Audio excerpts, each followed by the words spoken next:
This episode contains raw and honest discussions around suicide attempts, domestic violence, and other mental health challenges. Some of what you'll hear may be distressing, so please do listen with care.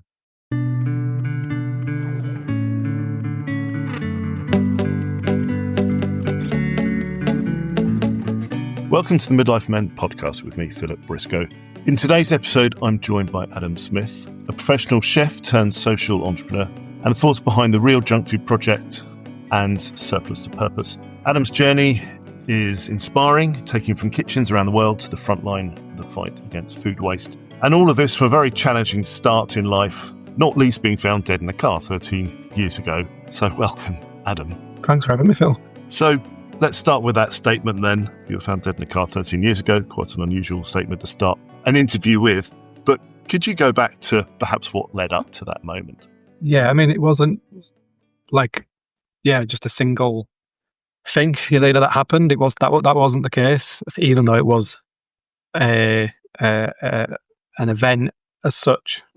You could argue that it was probably 20 odd years in the making. It's not something that I can particularly say is easy to just explain how that happened, because there was lots of things, and since then I've been in therapy and done lots of things like this, speaking to people and opening up and speaking to other men and etc. And you realise that the more you delve into things like child development and trauma and processing, and obviously I'm diagnosed autistic as well, and neurodivergent about 4 years ago. You start looking back on all the things that you did as a kid and said as a kid, and things that happened to you, and how so it was probably a consequence of 20 years of misunderstandings and my behaviour and just not fitting into a world that suited me. And at the time when it happened, post the event, there was lots of talk around what I'd done particularly and things that happened to me. But since then, especially the kind of since a neurodivergent kind of diagnosis is, talking about just how my interactions are with people, how I see the world.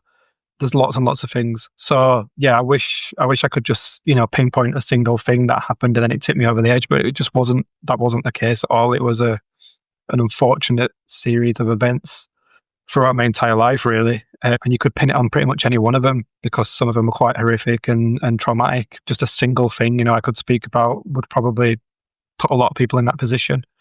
But I had a series of them for many, many years. So, if anything, I don't even know I got to that age and did it. So just lots and lots of factors, I think, Phil. Substance abuse, homelessness, abuse, neglect. Yeah, where do you start? I mean, it was just an unfortunate childhood, really. And, it's hard to say my behaviour was a part of what happened, because I see young kids now and I think I can see why they're doing that. I can see why they're acting that way. And it's not just about wanting attention or not fitting in. There's other things going on here behind the scenes, and there's simple things that people probably could have done, to the point where when I went back into therapy 5 years ago, 6 years ago, I think it was, I got an apology from my therapist at the time, who said that she remembered me from when I was a kid. And she said, Cam's failed you. We absolutely failed. We didn't understand neurodivergence back then. We didn't understand what we know now about processing trauma, etc., and the impact it has on development and stuff. So, I was sectioned. I was imprisoned. I was placed into care, everything. And it was just nobody. I was quite smart and quite a charming kid, I guess people say. But all that was just a front. It was a mask. And now that, I've been diagnosed neurodivergent, I now understand that nobody intervened or said anything, because I thought he'll be all right. And I wasn't all right. And clearly I wasn't all right because of what I did. And you start thinking to yourself, well, I'm going to be all right. Or, or no one cares. Or, well, that's what the adult's saying. It's not until you get an adult that you start realizing, actually, why didn't anybody pick up when I was 4 or 5 that these things were happening? Why didn't nobody pick up when I did this thing or I said this? I remember in school when I was really, really young, I called a teacher a dummy. And I'd watched an episode of Simpsons, And Bart Simpson had called his teacher a dummy. And I went to school and she was called Mrs. Sutton. I'll never forget her. Can't remember what she looked like, but I'll just never forget she was called Mrs. Sutton. And I just called her a dummy. She sent a letter home. She sent me home with a letter to tell my parents. My parents had to come in. And even still to this day, I was like, I don't understand why I got in trouble for that. Because I copied it, and that's what I did. I copied the world around me because I was neurodivergent, and nobody picked up on it. And I thought, even when I was a kid, there was telltale signs that things were different for me, and nobody picked up on them. And it led to that day where, obviously I tried to take my own life, and I just feel like it could have been prevented a long time ago. So you were left to kind of work things out for yourself, but probably without the tools to do that. The thing about working things out for yourself, even now, Phil, is that I didn't have any role models. I watched David Attenborough growing up. He was my role model. For a lot of people, he is as well, for lots of different reasons. And I didn't have anything to compare against. It's not like I could go to my parents and say, what should I do? Or, what would you do? I didn't have that. So I had to make stuff up. And the only thing I knew how to make stuff up was by copying, and I copied things that were in my life. So seeing my dad being, a drunk and committing domestic violence towards my mum and every woman that he had after that. When I got to a certain stage in my life, that's all I knew. So when I went pretty wild as a late teen, early 20s, I didn't have anything to compare it against. That's all I knew. So yeah, it's hard because I never understood. I knew what was right and wrong. Instinctively, I knew what was right and wrong, but I didn't have any barriers or anything to stop me from going as far as I wanted to go. I think that was the biggest problem. So if my friends went out for a quiet drink one weekend, I'd go out for a quiet drink and end up on a plane to Thailand. That was what I did, the extremes. And I literally did that. I took out a £5,000 loan and went to Thailand for 8 days because my mates dared me because we were out drinking. That was what I did. And it was funny at the time. This was pre-mobile phones, thank God. But, there was telltale signs that something wasn't quite right. And where would this end up? And I think it just could have been easily have prevented, or somebody could have intervened. But who's the person that intervenes? Who's the person that prevents it? Who's that person, or who's that thing that stops it? And a lot of people say it's only yourself that can. But like you said, I didn't know anything different. I just carried on doing what I thought I should do. I got attention for it, and everybody wants attention, especially those that have not been loved or have been neglected. So I carried on. Was there a kind of tipping point, a point where something had to change? The attempt to take my own life obviously was enough. Not many people can tell the story that I can tell, because as I say to people, even those that are crying out for help or even self-harming and showing signs of trauma and etc., unless you get past the point of no return, it's very, very hard for people to understand what that entails physically and mentally. And I did. I went past that, and I had no intention of coming back. And I did. I don't know how, but it happened, and I'm here. It's not an epiphany moment either. It's not like you go, oh, wow, look, I've seen the light, and therefore I should start doing something good now, or etc. It wasn't that at all. It was just like, in fact, it was my friend who was on my bedside at the time, and he turned around to me and said, you might as well stop doing this because you're not very good at it. And even though it was like a joke and, we laughed about it and stuff, but it meant so much to me because he was right. Like, I was putting all my energy into this destructive behaviour and getting nothing out of it except for prison and being very close to death. So I felt, what happens if I put my energy into something that was a bit more positive, and what does that mean? Because I'd never been in that world before. So I guess that was it. It was just a journey. I mean, that was 12, 13 years ago now, and I'm still on it. It's not like I've achieved it. I've not set out an ultimate goal. I'm still on it, and I still have the down days, and I still have the rubbish days, and I still have the times where I kind of go back into that mode, but I can get out of it. And that's what I tell people as well. It's a rocky journey.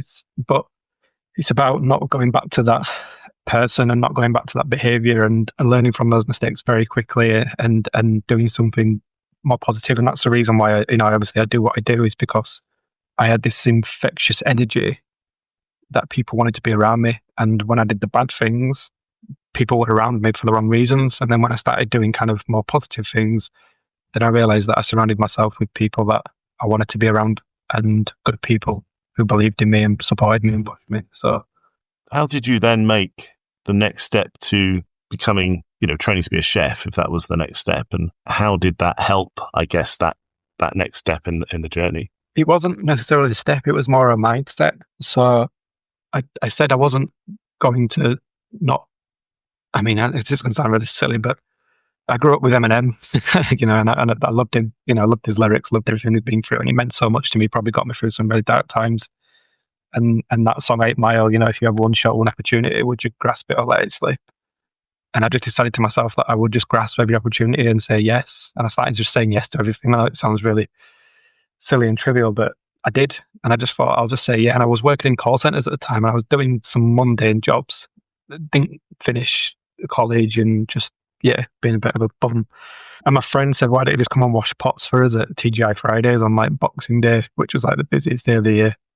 And it was just the silliest thing I'd ever done. I got soaking wet. I was there till about 3 or 4 o'clock in the morning, just couldn't do it. I couldn't do it. I hated it. And I remember having to take all my clothes off and like walk around in somebody else's clothes because I got absolutely soaking wet. It was just the worst experience. This was like my first shift.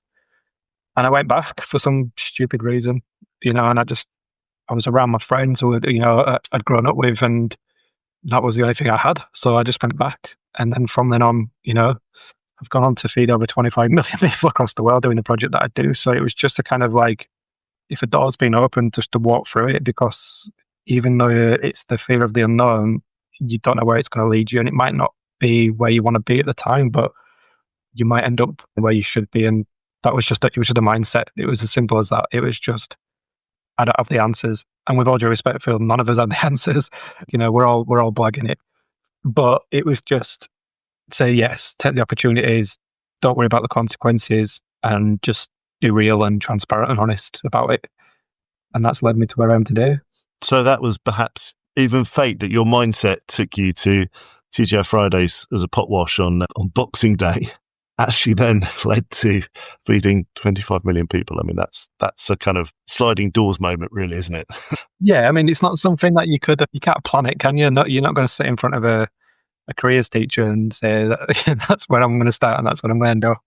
Like, nobody's planning that, which I think is really beautiful about it. But I also think it's great to get across to people as well, is that you don't have to worry about the end result. You just have to worry about how you're going to get there. And like I said, positive mindset, surrounding myself with good people, and realizing that this thing that had happened to me from a very early age of abuse and trauma and neglect and everything else that happened, that's always going to stay with me, but it's not going to allow me to get to the depths where I was anymore. I talk to people like it's a bit like a silhouette or a shadow of a child, and that's always there next to me. And I always say sometimes that child gets really big and overpowers me. And there's other times where I can just see him when he's really small and he's watching me, and he's never ever going to go away whatsoever, but it's always there. And it's about what I do now in the moment, rather than worrying about what happened in the past, or being anxious about the future. And I struggled a lot with that, about living in the moment and realizing that this thing that was still a part of me. People think it's going to go away because you've been in therapy, etc. It's like, it doesn't go away. Like, you can't imagine what goes through my mind or my thoughts or my dreams, and that's not what people should think about it when it comes to recovery.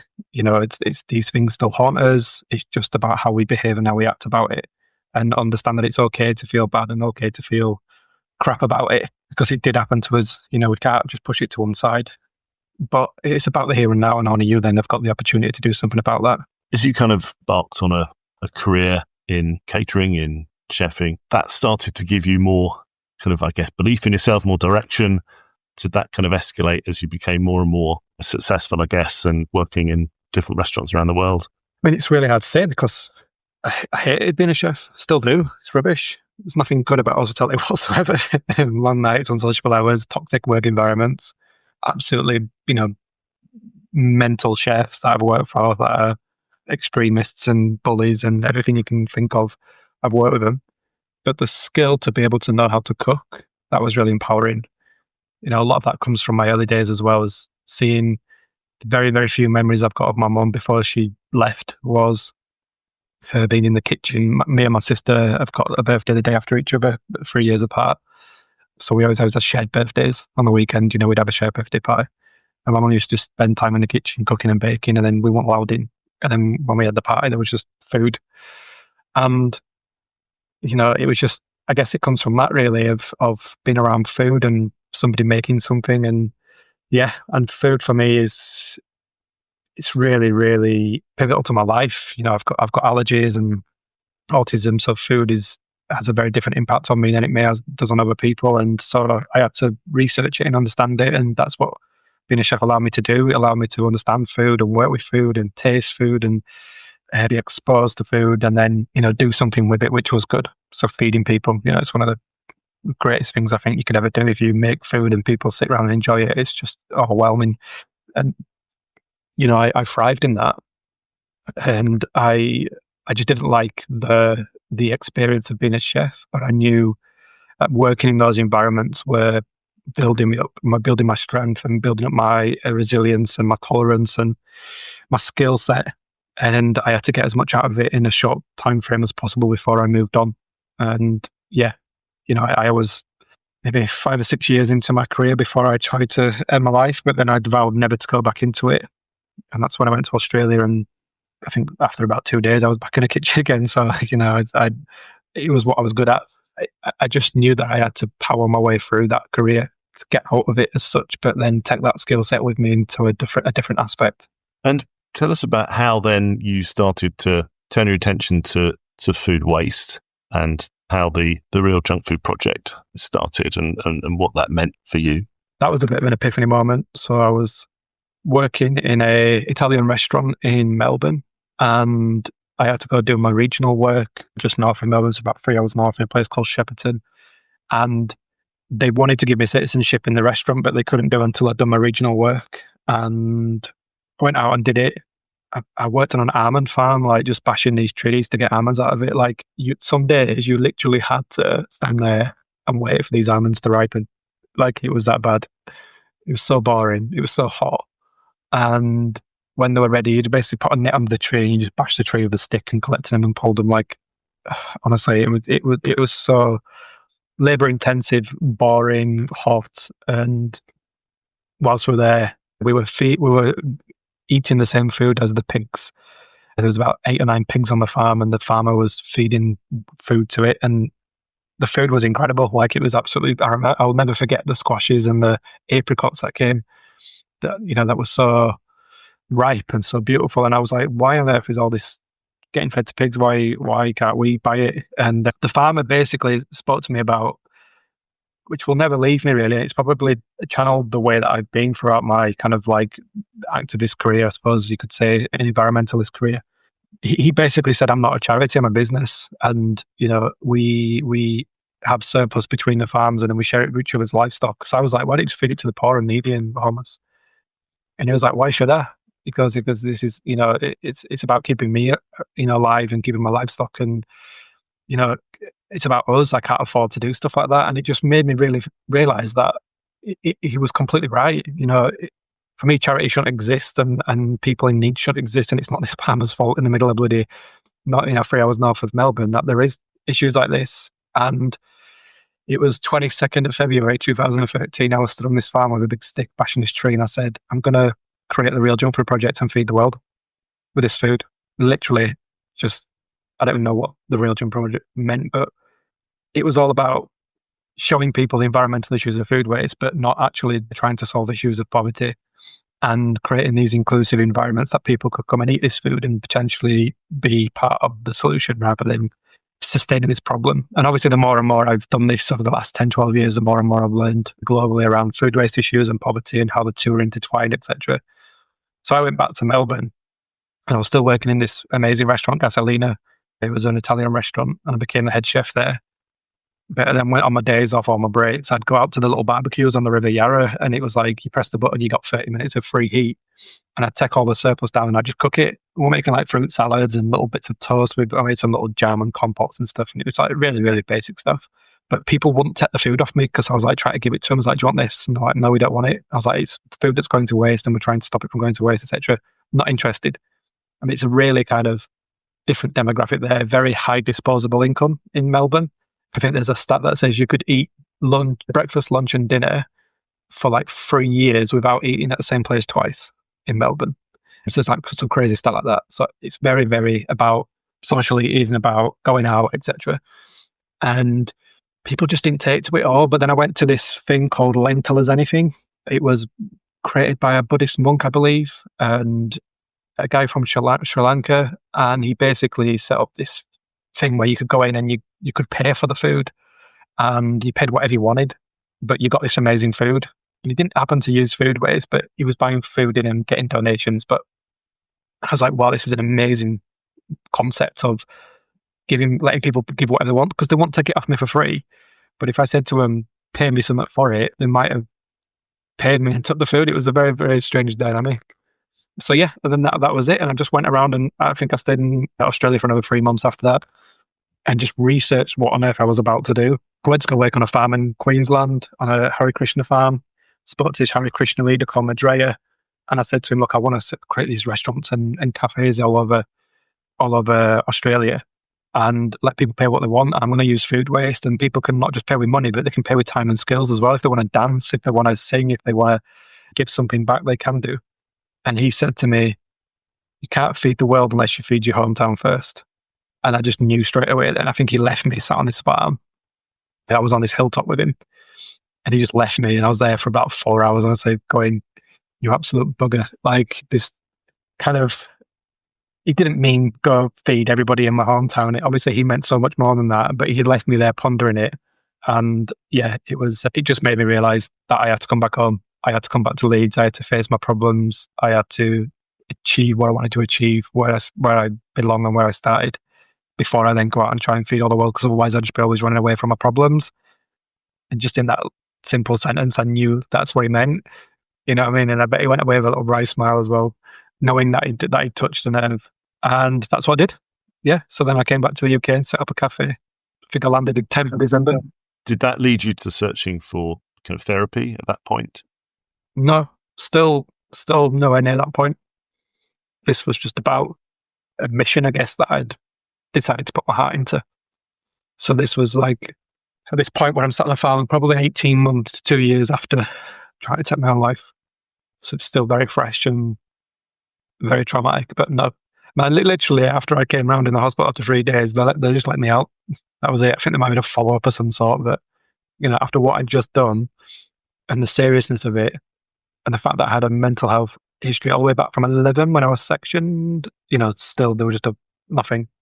So I just carried on. I thought, well, if no one else is bothered, I'm just going to carry on. So that's what I did. And this was something that I put my heart into straight away. And like, I'm going to do this. And yeah, I created a project. It was my project. And then that was something I was able to put my energy into all of a sudden. What was the momentum? How did it scale? Were you surprised at the support? Well, at first we had a cafe. We opened it up and we let people pay what they wanted. It was in a very rough area of Leeds, which I'd never been to as a kid. And I was just there doing it kind of voluntary for a while, just getting surplus food. In some points, I was even jumping through bins and getting stuff out of bins, then showing people what was getting thrown away. And we were cooking with it. And it wasn't until about 3 months after I started, I think it was around March 2014, The Guardian came. And this bloke came with a camera. And I remember my son was born in the January that year 14. So he was on a couple of months old, and he was in this little kind of carry holder with me, and I was, taking him around with me, and this guy was filming me, and there was a little bit of land across the road from the cafe, which was a mess, and we went outside and tidied it up a little bit, and, this guy was filming me doing it. I mean, it was absolutely bonkers, because I don't know what I was doing, and it went online, and I think we had about 100,000 people in 48 hours contacting us from all over the world, families sending me videos of their children going hungry, and people in Argentina as well. I remember messaging me saying, come here and do this. And I was like, I'm in Armley in Leeds. How on earth am I going to be in Argentina and Armley at the same time? And yeah, it just exploded. That was it.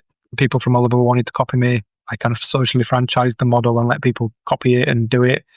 And by 2016, which was 3 years later, we had 126 concept cafes in 7 countries, from Israel, South Korea, Japan, Germany, France, and then UK. There was about 90 projects across the UK, and then I think I had about 30 just in Leeds at one point, all concept kind of pop-up, pay-as-you-feel things. But it kind of like coincided with when austerity happened and the landfill tax went through the roof, which a lot of people don't know about. And then they had all this food to be redistributed from supermarkets, and a lot of people didn't realise it was because they were all trying to do good and because they all care about the climate. It's because they were trying to stop themselves spending so much money on landfill. And there wasn't anaerobic digestion around at that time as much as it is now, so people wasn't able to send it to energy. So yeah, there was just abundance of food, obviously all of a sudden being available, and I was able to tap into it, and I was very good at it, and we had a lot of attention, and people wanted to be a part of it, and it just exploded, and I just rode the wave. The autistic part of me is like, it's not phased by emotions, so I don't get happy or sad or excited about stuff. It's just things happen, so I just do it. It's a very black and white matter for me. So I was filming with Youth at the Waiting Stall, Jamie Oliver. I was doing a TED Talk in Warwick University. I was voted one of the most influential men in the world. It was just another thing. And I went and did it, and then the next day I did something else. So I rode the wave, and I wasn't overwhelmed by it. I probably got caught up in it a little bit. It got to the point where maybe my ego got caught up in it, and I was too caught up in it and wasn't kind of in the moment, and I wasn't respectful of maybe the people around me that was doing the things they were doing for me, especially giving up their time to help. And so yeah, I got caught up in that a little bit. But yeah, it wasn't kind of like that I was aware of the scale of what was happening, or that I was conscious of the impact of the rise and growth of the project, in a very short space of time. It wasn't. It was just another thing. Did you feel that you had a purpose, though? Did you feel that this is something I can do and I'm doing it? Yeah. It was the drive to kind of the passion to feel like I was doing something positive and I could create change. And then there were loads of people around me, and I just got caught up in stuff really, really, really naively. People are promising things and people want to be a part of it. And, I was grasping every opportunity, like I said earlier. So no matter what, I would just say yes and just do stuff with people, new people coming on board. And, somebody said to me, everybody's chasing you. And it made me realize that I wasn't kind of doing this alongside people. I was running off and doing it. There's a lot of amazing founders and CEOs and people in lots of different industries that you see even on, in the news and stuff, that are the figurehead of their organization. But you can see there's a sense of that the people behind the scenes are not quite in line with, probably the most famous example is Elon Musk, isn't it? He's going off and doing what he wants and saying what he wants, and everybody else behind the scenes has to deal with that. At the time when it was happening to me, I was a victim of that, of going, there's a lot of amazing people here, and people kept leaving and going, and I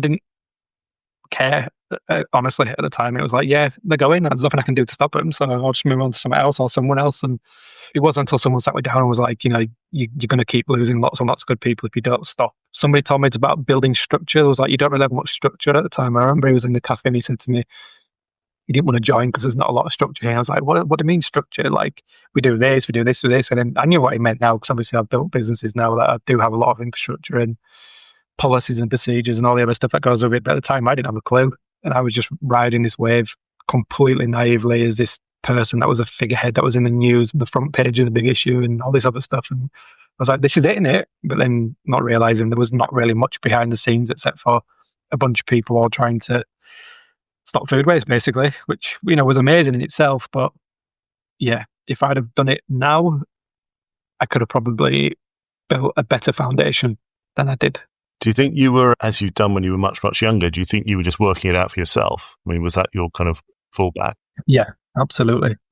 And just listening to everybody, and, if somebody said, this is how you do it, I'd go do it, rather than maybe getting a second opinion or doing my due diligence or anything like that. I'd just be like, yeah, this person says this, let's go do it. And everyone's like, what are you talking about? And they're talking rubbish. And I'd just be like, yeah, but that's what they said. But that's just the way it was, because obviously that's how I'd have grown up. It was like, I think the best analogy that I've come up with is that life is like a hammock, and there's people in life who have grown up with, decent upbringing, a house, gone to school and achieved, and their hammock has lots of different strings. So it might be family, it might be extended family, it might be finances, everything. And at times I had like one string on my hammock, it was like pretty much life, I was alive. So I was always trying to reconnect these like strings in ways that I didn't understand. And so like if somebody came along and was like, oh yeah, I can do this, I'd be like, oh sweet, let's. So I was kind of like when I was younger, especially when I was in care and prison, and when I was institutionalized and sectioned for over a year, when I was like 11 or 12, it was basically I was grasping on to the next person that showed me attention, or just to get to the next stage. It was kind of like a monkey swinging through the jungle as such on vines. That's what it was like, and I had to literally grab onto the next one to get to where I needed to be, and that was my life. It was never kind of like I could never just go on the ground and walk, and it consistently. It was swinging and backwards and forwards, and then waiting to get the next thing. And that's the best thing I come up with as an analogy is that now in my life I have a mortgage, I have a family. I've just lost my job, but I had a job and got finances, so that when one of those string breaks, it's not that I end up on the street or that I end up back in drugs and alcohol or that I end up in prison. That's what I say to people is that I had to build all that up, but I had to literally just make it up, and then learn from people who were strangers, learn from people that had been in my life, and never have that constant connection with anybody that could maybe guide me or support me, which is what, most people have with, parents and family. Even though sometimes they get it wrong, at least they've still got that bond and that connection, which I just don't have. So yeah, I was literally running a project, being, touted as one of the most influential men in the world and doing TED Talks, and just absolutely behind the scenes, not having a clue what I was doing. Moving on from that then, how did things become perhaps less chaotic then? How did you mature, if that's the right word, in terms of your approach? Yeah, so I had to go back to therapy. I unfortunately got into a relationship with somebody that was in the project, and then it went really wrong, completely down to me. And it was then that I realised that a lot of good people were going to be leaving me and the project. And I went back to one of my therapists, who was my therapist when I was sectioned at 11. I got in touch. I was like, "Oh, do you remember me, that smart, angry kid that everybody used to say?" And she did.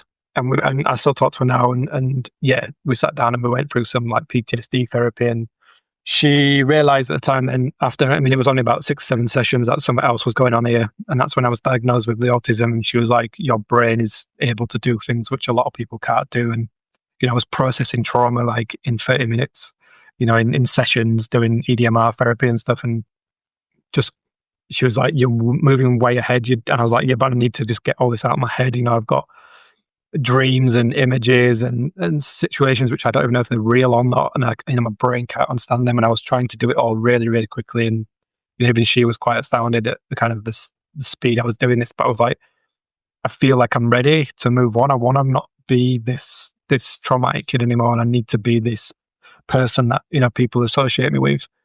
But I wasn't there, and then I had to go away and do a lot of kind of, I think the only best way to describe it is kind of closure.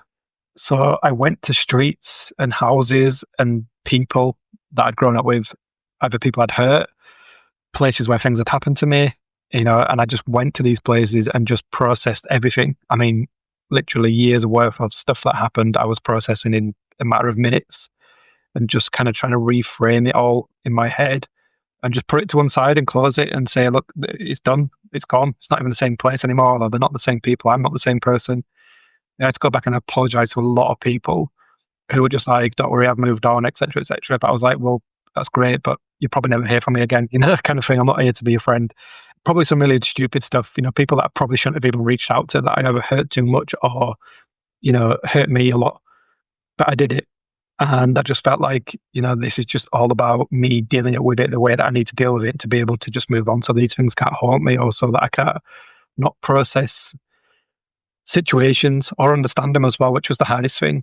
Because when you're a child and then something's going on and you can sense it, but then people tell you something else is going on, it's not the truth. When you're an adult, you say to a child, "Don't worry about it," or, you come up with white lies just to kind of make sure that you don't, give them any bad memories as such. That just didn't sit for me. I'd rather just say, "Your dad's just beaten or raped your mum up, and he's been arrested for it while on your sister's bed while she was asleep when she was 4, instead of me getting led out by the police and not being told everything and seeing everything and knowing what had happened, but nobody told me. I wish people had just said it to me, because I could have just processed it. And even though I was a 9-10-year-old child, I just feel like we underestimate the power of a child's brain, or especially somebody with autism like myself, what it means at the time to not be lied to or to be confused about situations, because it was up until like 11, 12 years later that I was still going, what on earth happened in that situation? Why can't I open presents? Why can't I accept compliments? Why can't all these things happen to me? because I had to walk past my presents when I was 10 years old and never got to open them. And, my dad had been arrested, my mum was bloodied and beaten up, etc. No one told me what the hell was going on. So yeah, there's a very, very kind of, I don't know how to explain it really, but it's hard to, when I went back to therapy and when I started talking about this stuff, it was like, am I trying to accept these situations? Do I want apologies? Do I want explanations? Or is it about me accepting where I am now and where I could be in the future? Because I couldn't probably even be where I am now if I didn't go and do that for myself. And I felt like I was ready. I was ready. I left myself completely exposed and vulnerable and said, look, just give it to me. Tell me, if I'm an asshole, just tell me. If it's me, tell me, because I need to be able to stop doing this. This type of behavior. It's not healthy for me. It's not healthy for my family. It's not healthy for the world as well, especially when I was kind of a public figure, if with all due respect. So yeah, I felt like I was put on this pedestal, but there was a lot of stuff from the past that was still bringing me down behind the scenes that people were not aware of. And so appreciate that recovery is a ongoing thing, but following the therapy, and I appreciate you're still talking to your therapist, did that enable you to go on to the next stage in terms of what you were achieving in the kind of food surplus and environmental, societal kind of reform? Definitely, yeah. My head was clearer. I was able to process things better, deal with situations better. Even just confrontations. I probably avoided confrontations in the past because my dad beat me as a kid, and even now I feel like I've got the capacity to be able to confront situations and even step back sometimes in confrontational situations and process things in the moment that I could never do before. Just even simple things like that, which have meant that I'm able to do other things. So, approach HR, absolutely terrible at it, rubbish with people. But in the last, say, 2 years, I've had to hire people, fire people, I've had to do disciplinaries and stuff. And I just feel like the openness, the transparency, the kind of no bullshit kind of approach, and also the kind of emotional capacity not to feel the charge in my chest, and react to that. That's what I've been able to do, which has probably meant I'm able to do a lot of other things better. So I'm probably a better dad to my children. I'm probably, I'd say better in relationships, but I'm rubbish at relationships. But I'm probably a better boss, especially for it. I think people have benefited from that. I've managed to retain people for like 6-7 years now within the organisation who've been with me such a long time, and they probably say we have friendships. I don't really understand what a friend is, but I feel like people trust in me and I trust in them a lot more than I did in the past. It was a very kind of disposable kind of social life that I had. Even to this day, I don't even really know who my friends are, if I've got any, because I don't understand that concept of what it means. But I feel like having a lot more consistent people around me has happened since the therapy than it would have done if I didn't go into therapy. And I probably would have I don't think I'd have gone to the depths of trying to set my life, which I did, but it was always the kind of destructive mode of going up and then self-destructing and going right back down to the bottom again and working my way up. Whereas now, if something goes wrong, like I lost my job recently, I haven't panicked and I've found ways to get through that situation. Whereas before it would have been, I would have probably gone to something even further extreme because I was at that depths. Drink, drugs, some kind of debaucherous lifestyle, whatever. That's not happening now. So I feel like even though it may have not been an instant benefit as such, I can see throughout my life as I'm growing older and my children are growing older, I can see how much of an impact it's having on me. In terms of your feeding the world, feeding millions of people, where are you with that then? What's the kind of next? Well, I still haven't fed all the world, so I'm still going to set out to do that. I just feel like food is my life. Even if I lost my job recently, but I didn't apply for jobs that were food associated, and yet still people have come to me on the side and said, we've got this project, we're doing this. And so I'm still involved with food, and it still has a massive role in my life. And I feel like at the capacity where I'm at now, I've been a CEO since 28, so I'm 40 this year, and in a position of leadership, but not just in a position of leadership, but also like a public figure as well, and been this activist and environmentalist that's been on TV and, proven with my track record of the things that I'm able to do. There's very different conversations happening now, which involve things at a much greater capacity, so feeding hundreds and millions of people, hundreds of thousands of people rather than tens and hundreds of people, which is what I've done in the past sporadically. So the things that I'm able to probably put my mind to are probably going to have an even greater impact, but I'll still stay true to the project that I created and hopefully benefit that. But when my time has probably come where it doesn't need me anymore because it does amazing stuff, it's self-sufficient, pays its wages, does amazing stuff.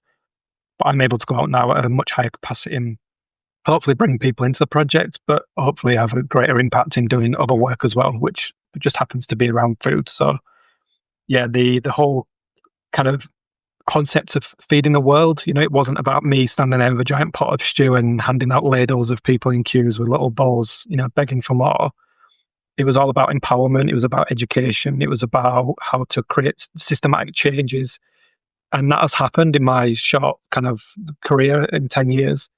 When people used to turn their nose up at waste food, now people are shopping in supermarkets, and just seeing it as food. Where it used to be called waste, it's now surplus. And I was involved in all of that, inspired and empowered so many people to go in and do that.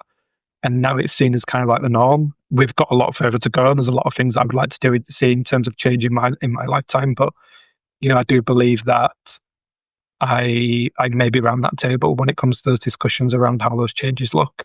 And hopefully I can play a role in some of those decisions and have some of that impact, because I feel like my brain is capable enough to do that.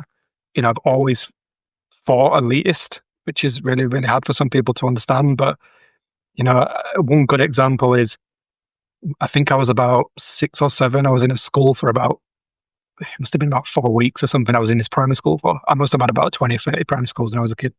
It was bonkers. I was in this one school called Greenwood Primary. It's not there anymore.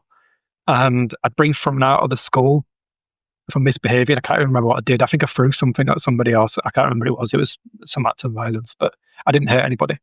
And because I got thrown out, I had to go speak to the head teacher, and the head teacher was busy, and he made me sit outside his office. And I think they were waiting for one of my parents to arrive. And I was in year 4 or 5, and there was a bunch of year 6 students that were sat around a big table outside the office, and the teacher was obviously busy, and he said to me, "Go sit with these kids. They're designing some kind of poster. Can you go and sit and help them?" Now, obviously, I'd only been at school a very short amount of time. These kids were 2 years above me. They certainly didn't want me to sit around them. And so they were designing a road safety poster about how to cross the road or something. It was like something, I can't remember what it was. Oh, it's fire safety. It was due to fire safety, because I remember the prize, so it was something to do with fire. It was fire safety, and they had to create a poster for fire safety. And these kids just wouldn't let me join in at all. So I sat there and I created a board game. So I got this piece of cardboard and I made this board game, and all the schools across the region got to enter, and we won. And the board game won. And we got to go to a McDonald's, and it was, I can't remember what the name of the elephant was, but it was this big giant red elephant that the West Yorkshire Fire Service used as their mascot. And it was on the front page of the Evening Post as well in Leeds. And so there's just me, this little kid, and then a bunch of these students and this elephant and some firemen. And the whole school took credit for it, but it was just me that had come up with this silly little board game because I was bored and these kids wouldn't let me sit with them. And I tell people this story, and I was like, it's always been in me to think above and beyond, and to go, somebody wants to create a poster, I want to create a board game. Somebody wants to open up a shop to feed people, I want to feed the world. That's always when I was on that farm and I was bashing that tree and I said, I'm going to create the real junk, but I'm going to feed the world. I didn't want to go feed Melbourne, or it was instant in my head, I'm going to go feed the world this. So I feel like I've always had that capacity and that mindset to do things on a bigger level, and I've just needed the opportunities, and I've had to create it myself and obviously show people what I can do.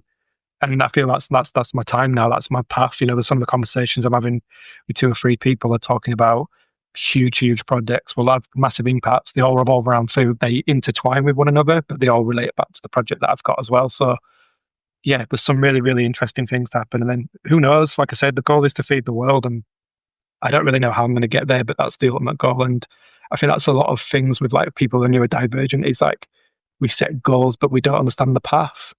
But sometimes you don't really need to know how you're going to get there. It's just, like I said, it's about the mindset of saying, I am going to get there somehow.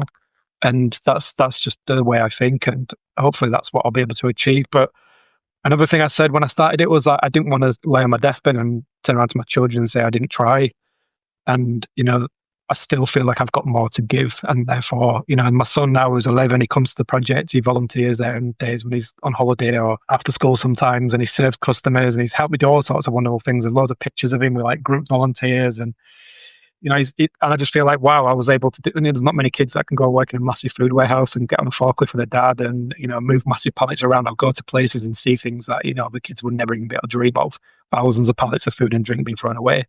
He's seeing things, so I feel like, wow, that's amazing that I can just give him this opportunity. He might go on and do something completely different in life, and I'd fully support him to do that. But that's what it was about. It's like, can I create a world that I can inspire and empower my children and other children, and also something that can have a great impact on other people? And yeah, I feel like I'm now in a position where I can say that I've done that. Where can people find out more or buy food? Where do they go?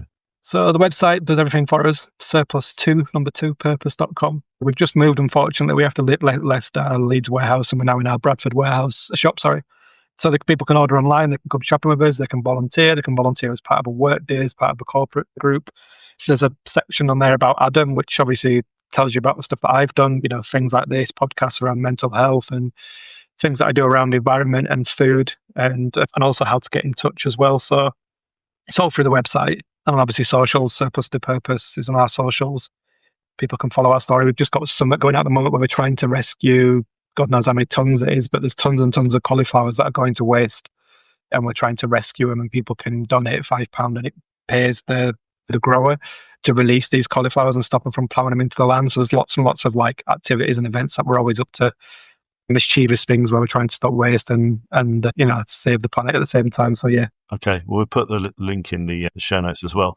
Let me just finish, if I may. Just what would you say to somebody listening to this podcast who connects with what you've experienced, maybe not necessarily autism or other sorts of kind of neurodivergent attributes, but what would you say to someone who's perhaps just feeling lost or not really found their way yet? What can they do? I think the hardest thing for me is if you put out online or, that you're struggling, or I put out a post recently just saying I'm in a really bad way at the moment, mentally and physically, because I've lost my job and I didn't know where I was going to turn. And people always go, but it's going to be okay. Don't worry. There is a, time is a healer and all these things. Like, the hardest thing for me is like, that doesn't mean anything. It just doesn't mean anything to me. And it doesn't mean anything to those in the moment as well. Like, if you can imagine and put yourself sometimes in the position of somebody that feels like things are so bad that they're going to end their life, and then to carry out that act and to go through that emotion of doing it, knowing that you're doing this to yourself and what is going to happen, and knowing that there's nothing afterwards. That's it. You're gone. It's really, really hard to read comments where people are saying everything's going to be okay. Don't worry. I've been through that. Like, it's not. If you've gone past the point of no return, there's nothing.